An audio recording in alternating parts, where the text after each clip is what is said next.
ይህ ቀን ታሪካዊ ቀን ነው።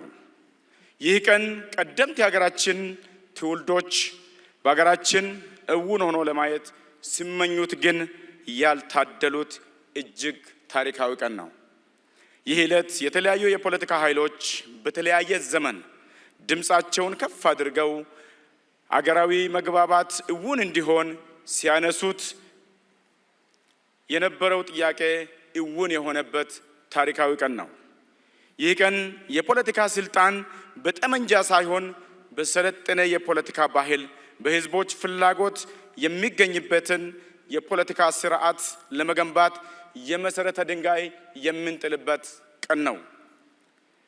ይህ ዕለት ሀገራችንን ከግጭት እና እርስ በርስ መገዳደል አዙሪት አላቆ የፖለቲካ ልዩነቶቻችንን በውይይት ለመፍታት የሚያስችለንን የፖለቲካ ባህል ለመገንባት አንድ ብለን የምንጀምርበት ታሪካዊ ዕለት ነው።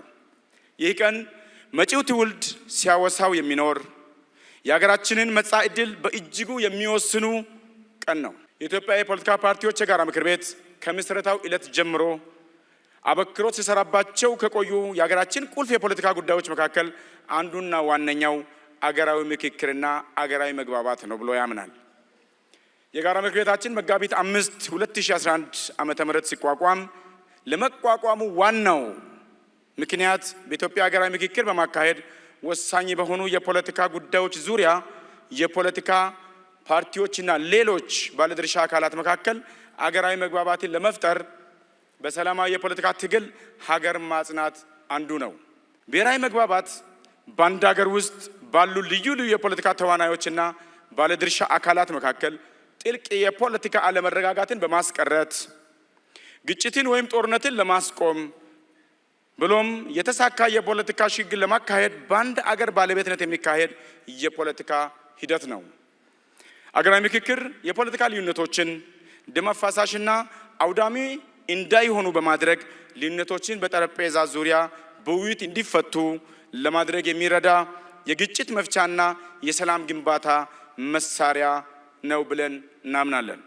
አዲስ የሰለጠነ የሀሳብ ፖለቲካ እሳቤ ውቅር ለመንደፍ በዜጎችና በመንግስት መካከል አዲስ ማህበራዊ ውል እውን እንዲሆን አገራዊ ምክክር ብቸኛው የፖለቲካ መፍትሄ እንደሆነ በጽኑ በማመን ተግባራዊ ይሆን ዘንድ ከፍተኛ ጥረት አድርጓል።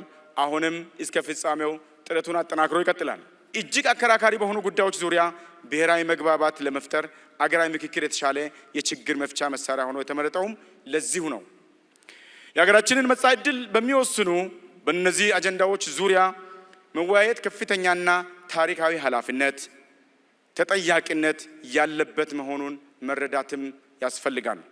በመሆኑም በእነዚህ እጅግ አከራካሪ አጀንዳዎች ዙሪያ በምናደርገው ውይይት ከራስ ፍላጎት፣ እምነት፣ እውነት፣ ፍልስፍና፣ ፖሊሲ ወዘተ ወተን የሌሎችን ሀሳብ፣ ስጋት፣ ፍላጎትና አመለካከት በጥልቀት ለመረዳት መዘጋጀትም ያስፈልጋል።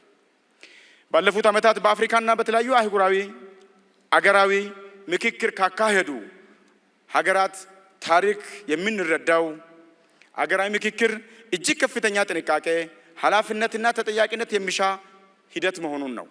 በሀገራዊ ምክክሩ ነጥረው የወጡ ምክረ ሀሳቦች ተግባራዊ በማድረግ ሀገራችን ካለችበት ልዩ ልዩ ችግሮችና ሕልውናዋን ከሚፈታተኑ ችግሮች አዙሪት በአጭር ጊዜ ውስጥ እንድትወጣ መንግስትና ሌሎች የሚመለከታቸው አካላት የድርሻቸውን እንዲወጡ በዚህ አጋጣሚ ጥሪዬን አቀርባለሁ።